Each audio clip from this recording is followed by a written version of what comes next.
육으로 난 것은 육이요 영으로 난 것은 영이니. 오늘 살펴보는 말씀은 바로 예수님께서 니고데모와의 거듭남에 대해서 말씀하는 장면 속에 있는 한 절입니다. 거듭남의 대원리는 오로지 성령의 역사에 의해서만 이루어집니다. 인간의 그 어떤 요소도 거듭남에는 무용하다는 말씀입니다. 하나님의 관점에서 볼 때 인간은 타락하였고 전적으로 부패했습니다. 몸과 영과 혼이 다 타락하였다는 말씀입니다. 하나님께서 그 인간을 구원하실 때에 인간의 육신과 영혼을 고쳐서 세우시는 것이 아닙니다. 지금 죽어있는 옛 영 대신 하나님 자신에게서 원천을 두고 있는 새 영을 부여하시는 것입니다. 옛 혼 대신 인간이 새로운 것을 소망하도록 새 마음, 곧 새 혼을 구성하시기를 시작하십니다. 죽어 썩어질 옛 몸 대신 예수님께서 무한 영광 중에 이 땅에 다시 오실 때에 주 예수 그리스도의 부활하신 몸을 닮은 새 몸을 우리에게 주실 것입니다. 그래서 신자들은 하나님께 기원한 육체가 되어지는 것입니다. 그래서 고린도 후서 5장 17절에 이렇게 말씀하죠. 보라, 새 것이 되었도다. 우리는 새로운 피조물이 되어진 것입니다. 육으로 난 것은 육이요 영으로 난 것은 영이라고 하신 본문의 말씀은 거듭남의 단순한 사실들을 넘어서 그리스도 안에서 새 생명의 삶을 통해서 구현되어지는 원리들이 무엇인가를 보여주십니다. 좀 예를 돕기 위해서 소는 당연히 소를 낳겠죠. 사자는 사자를 낳고 토끼는 토끼를 낳습니다. 이것은 식물 세상도 똑같아요. 배추 씨를 뿌렸는데 수박이 난다 하면 그것은 수박 씨를 뿌린 것이지 배추 씨를 뿌리지 않았다 하는 것입니다. 같은 방식으로 오늘 본문이 말씀하는 바는 육신에 속한 사람, 즉 타락한 본성을 가진 사람에게서 타락한 똑같은 사람이 나올 수밖에 없다는 것입니다. 육으로 난 것은 육이요. 그 결과로 죄악적인 것만을 산출할 수밖에 없다 하는 것입니다. 여러분 잊지 마세요. 이것이 인간의 본성이에요. 인간은 영적인 것을 산출할 수 없습니다. 반면에 하나님께로부터 나오는 것은 하나님의 특징을 가진 것, 그러므로 죄가 없고 영원한 것만을 내게 되어지는 것입니다. 오늘 본문의 말씀을 이해하려면 육이라는 어휘를 이해할 필요가 있습니다. 현대 영어 성경에서는 이 육이라는 말을 flesh라고 번역을 했어요. 이 말은 우리 몸의 살덩어리를 가리키는 말로 사용되어지고 있습니다. 그러나 성경에서 쓰여진 어떤 것을 의미할 때 전혀 그렇지 않았다라고 하는 겁니다. 성경에서 육이라는 말은 전체적인 개인, 즉 영혼 육을 다 가리키는 전인을 가리키는 용어였습니다. 이 말이 인간의 타락 이후 죄악적인 본성에 충동을 받는 개인을 가리키는 데 사용되어지고 있습니다. 성경에 처음 이 육체라고 하는 말이 사용된 용례를 살펴보겠습니다. 여호와 하나님께서 아담의 갈빗대로 여자를 만드시고 아담에게 이끌어 오셨습니다. 창세기 2장 23절로 24절에 아담이 이르되 이는 내 뼈 중에 뼈요 살 중에 살이라. 이것을 남자에게서 취하였은즉 여자라 부르리라 하니라. 이러므로 남자가 부모를 떠나 그의 아내와 합하여 둘이 한 몸을 이룰지로다. 중요한 말이 한 몸을 이룬다는 말인데 여기서 한 몸이 바디가 아니라 플래시입니다. 그러니까 처음에는 바로 인간의 전인을 가리킬 때 육이라는 말을 사용한 것입니다. 아담이 둘이 한 몸을 이루지어다라고 말할 때 그는 부부의 관계를 통해서 몸을 결합하는 것을 대해서만 말하고 있는 것이 아닙니다. 그가 말하고 있는 것은 남자와 여자가 몸과 영과 혼이 하나가 되어야 하며 그래서 그 이후부터는 부분과 전체가 필연적인 관계를 가져 서로 분리될 수 없는 유기체로 불려지게 되어지는 것입니다. 그래서 부부라고 하는 것은 유기체적으로 연합되어진 것입니다. 고린도전서 6장 16절 하반절에 둘이 한 육체가 된다 하셨나니, 이와 같이 성경의 초도부터 육체라는 말이 사람 존재 전체를 가리키는 말로 사용되어졌습니다. 인간이 타락한 이후에 육이라는 말은 부패된 인간 본성을 따라 움직이는 사람을 지칭하는 용어로 사용되어져서 이제 그 어휘는 영을 따라 움직이기보다는 그 부패된 본성을 따라서 충동받아 움직이는 사람을 지칭하는 말이 되어진 것입니다. 하나님께서 사람을 영이 지배하도록 지으셨습니다. 영이 사람의 길과 발전 과정을 결정하도록 그렇게 인간을 지으셨습니다. 그러나 인간이 범죄할 때 그 영이 죽었습니다. 그 후부터 인간은 육체적 소욕들에 끌려서 결국은 몸의 다른 기능들도 그 가치가 저하되게 되었으며 참 하나님을 섬기는 인간의 참된 종교도 뒤틀려지게 되었다 하는 것입니다. 이 시점에서 우리가 이해를 더하기 위하여 육이라는 말이 성경에서 다른 어휘들로 표현된 동의적인 그 어휘들을 한번 살펴보도록 하겠습니다. 어떤 때는 우리를 옛사람 또는 옛 성품을 언급할 때도 있습니다. 어떤 때는 마음이라는 말을 통해서 그 점을 표현하기도 합니다. 육신적, 육적, 혼적 등의 말로 표현하기도 합니다. 세속적인 자연인을 육적인 사람이라고 말할 때도 있습니다. 근데 그 용어들이 어찌 되었든지 간에 육적 또는 자연인은 하나님을 기쁘시게 하거나 복종하거나 심지어는 하나님을 이해할 수도 없다 하는 것입니다. 이 점은 성경의 많은 대목에서 분명한 가르침입니다. 에레미야 17장 9절에선 만물보다 거짓되고 심히 부패한 것은 마음이라 누가 능히 이를 알리오라고 말씀하시며 시편 51편 5절에서는 내가 죄악 중에 출생하였으며 어머니가 지중에서 나를 잉태하였나이다라고 말합니다. 그리고 마가복음 7장 21절로 23절에서 예수님께서 속에서 곧 사람의 마음에서 나오는 것은 악한 생각 곧 음란과 도적질과 살인과 간음과 탐욕과 악독과 속임과 음탕과 질투와 비방과 교만과 우매함이니 이 모든 악한 것이 다 속에서 나와서 사람을 더럽게 하느니라고 하셨습니다. 로마서 8장 8절은 육신에 있는 자들은 하나님을 기쁘시게 할 수 없느니라고 단언하여 말씀하시며 고린도전서 2장 14절에서는 육에 속한 사람은 하나님의 성령의 일들을 받지 아니하나니 이는 그것들이 그에게 어리석게 보이며 그러한 일은 영적으로 분별되기 때문이라고 선언하시고 있습니다. 우리는 이 말씀들을 대하여 이는 어떤 범죄자들이나 위선자들이나 우리 사회를 부패시키는 사람들을 가리키는 것이라고 생각해서는 안 된다 하는 것입니다. 이 말씀들은 타락 이후 구원하시는 하나님의 간섭을 떠나 있는 사람들의 모습입니다. 그 말씀은 저와 여러분도 그 안에 들어있다 하는 것입니다. 성경의 가르침은 저나 여러분이나 하나님을 기쁘시게 할 수 없다 하십니다. 로마서 3장 10절로 12절에 의인은 없나니 하나도 없으며 깨닫는 자도 없고 하나님을 찾는 자도 없고 다 치우쳐 함께 무익하게 되고 선을 행하는 자가 없나니 하나도 없도다. 이것이 인간의 본성에 대한 성경의 선언이십니다. 성경적 용어에 대한 이러한 배경을 가지고 본문으로 다시 돌아와 살펴볼 필요가 있습니다. 본문은 육에서 난 것은 육이라, 즉 하나님께서 사람 속에 있는 어떤 것을 기초하여 사람을 구원하시지 않는다는 말씀입니다.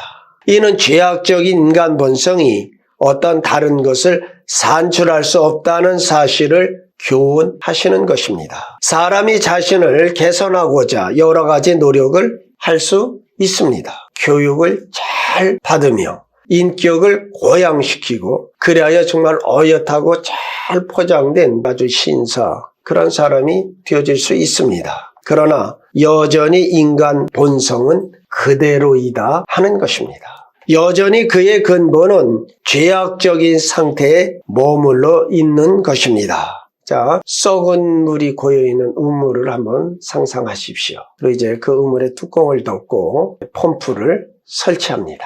그리고 이제 그 펌프를 좀 보기 좋게 하려고 빨간색의 페인트를 칠하고 금손잡이를 만들고 그렇게 해서 아주 펌프를 예쁘게 설치해 놨어요. 근데 중요한 것은 뭡니까? 그 펌프는 어디에 설치되어 있는 겁니까? 썩은 우물 위에 설치된 것입니다. 그 물을 푸면 모양이 아름답다고 맑은 물이 나오는 것이 아니라 썩은 물이 나온다는 것이에요. 바로 이것이 성령이 임하고 거듭나지 아니하는 사람들이 꾸민 세상 적이라는 것입니다. 이와 같이 육은 치료될 수 없을 만큼 악하다. 또한 아무리 진보한다 할지라도 의로운 일을 낼 수 없을 만큼 악하다 하는 것입니다. 예수님께서 사람에게 필요로 하는 것은 새로운 본성, 하나님께 기쁨을 드리는 삶을 산출하고 하나님 나라에 합당한 삶이 될 영적 본성이라고 하시는 것입니다. 영으로 난 것은 영이니, 즉 본질상 영적이며 곧 새로 난 것은 영구한 것이요 영구한 변화를 산출하며 그로 하여금 하나님 나라에 합당한 존재가 되게 한다 하는 것입니다. 사랑하는 성도들이여, 여러분 안에 하나님의 생명을 가지고 있습니까? 여러분 속에 새 생명의 샘이 있느냐는 말씀입니다. 아니면 여러분의 본성의 샘 속에 박아놓은 그 펌프에 색칠만 하고 있지는 않습니까? 여러분은 모든 것을 살피시고 여러분의 모든 것을 아시는 하나님 앞에 정직하게 이 질문에 대답하여야만 합니다. 그리고 여러분이 진정으로 하나님을 기쁘시게 하는 삶을 살기를 원하신다면 여러분 속에 하나님의 생명이 있어야 합니다. 인간적인 노력은 인간적인 결과밖에 산출할 수 없기 때문에 어떠한 인간적 노력으로도 사람이 구원받을 수 없다 하는 것입니다. 그러므로 사람은 거듭나야 합니다. 이 시점에서 예수님과 니고데모와의 대화를 한 단계 벗어나 신약 전체에서 그리스도의 삶에 대한 교훈을 살펴보겠습니다. 먼저 사람이 거듭나게 될 때 옛 또는 육신적인 본성에는 어떠한 일이 일어나느냐 하는 것입니다.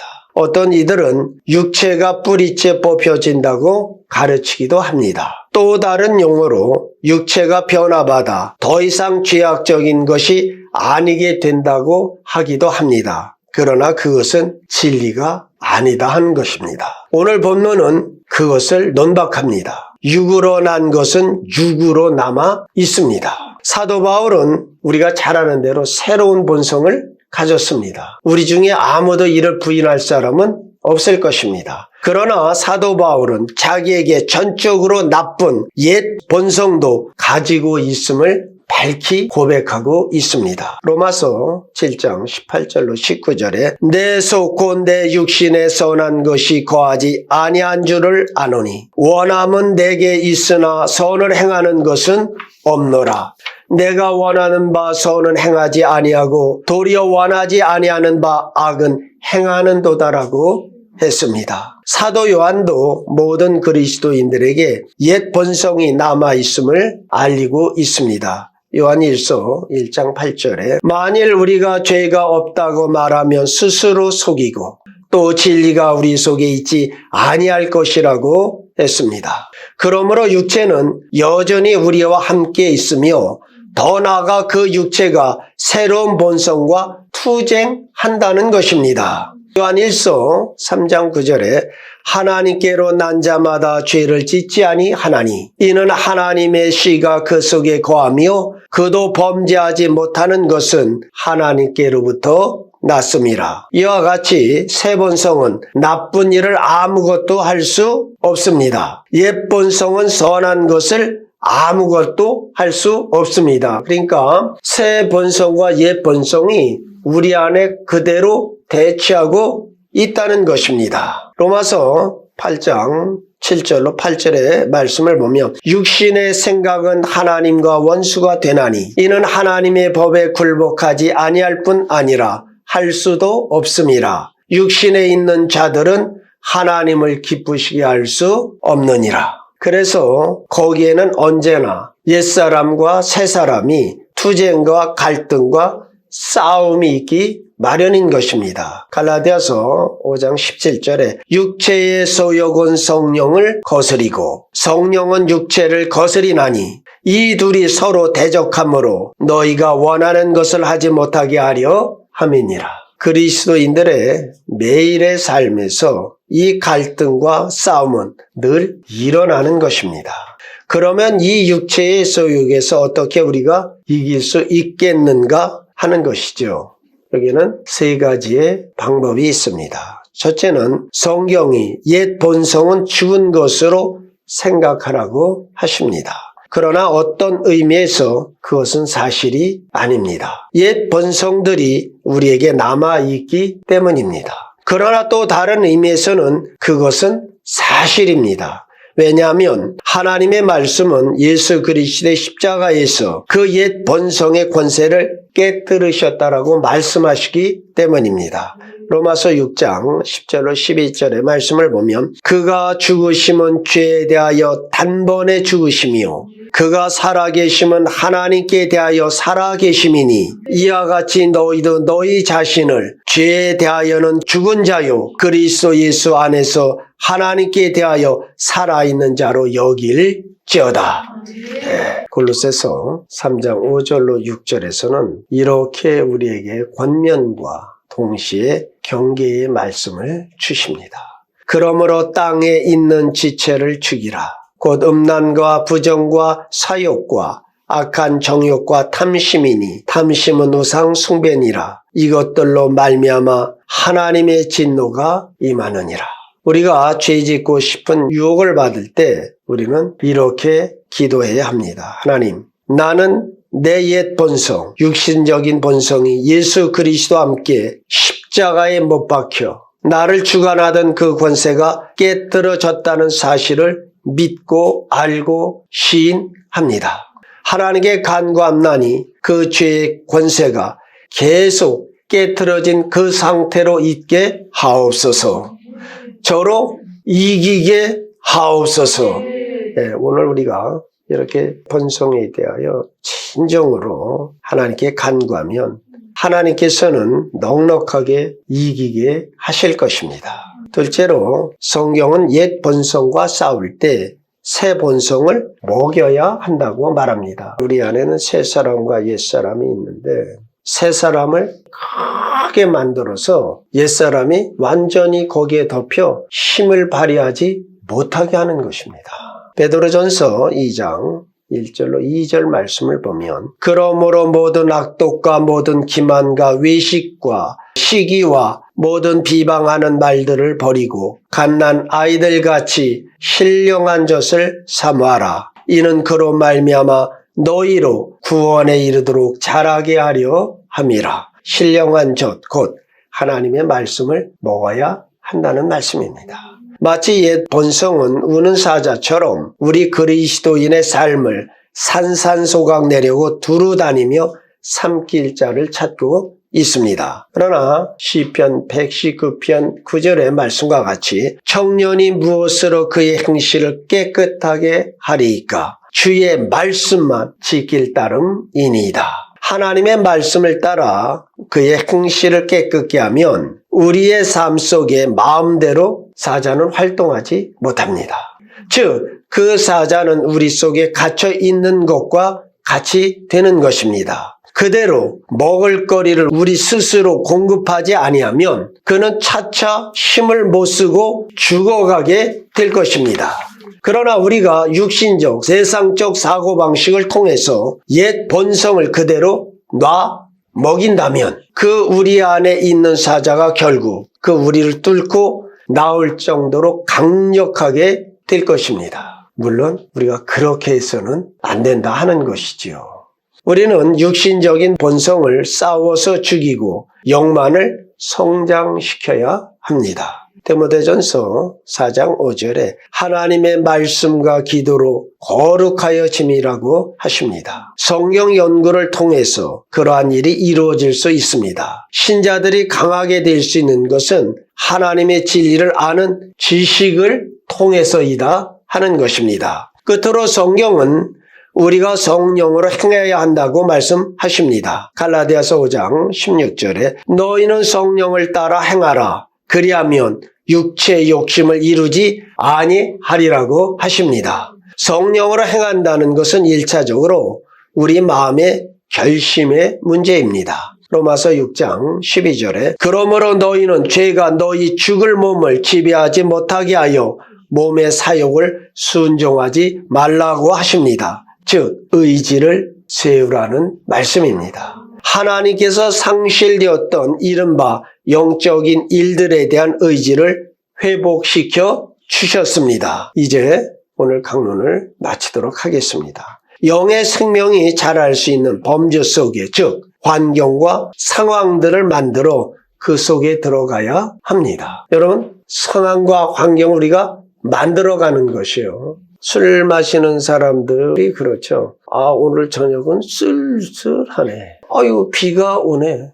야, 월드컵 하네. 어디 한잔할 땐 없나? 내가 스스로 만들어가는 거예요. 그러니까 여러분 어떻게 해요? 그 상황과 환경들을 만드는 것이 아니라 벗어나서 성령으로 사는 상황과 환경, 의와 진리와 거룩함의 장소로 들어가도록 내가 선택하는 것이에요. 이것은 나의 선택의 문제지 여러분 잊지 마십시오. 죄에서 도망치는 겁니다. 그리고 성경을 우리는 보아야 합니다. 그리고 기도하십시다. 그리고 신자로서 결심을 이루어 나가십시다. 우리가 그렇게 할 때 갈수록 우리는 승리하는 인생이 되어지고 우리의 삶에 성령의 열매들이 보여지게 될 것입니다. 모쪼록 우리 성과 함께 온 성도님들의 삶에 성령의 열매들이 보여지는 성령을 따라 행하는 거룩한 성도들이 다 되어지시기를 우리 주 예수 그리스도의 이름으로 축원드립니다. 기도하시겠습니다.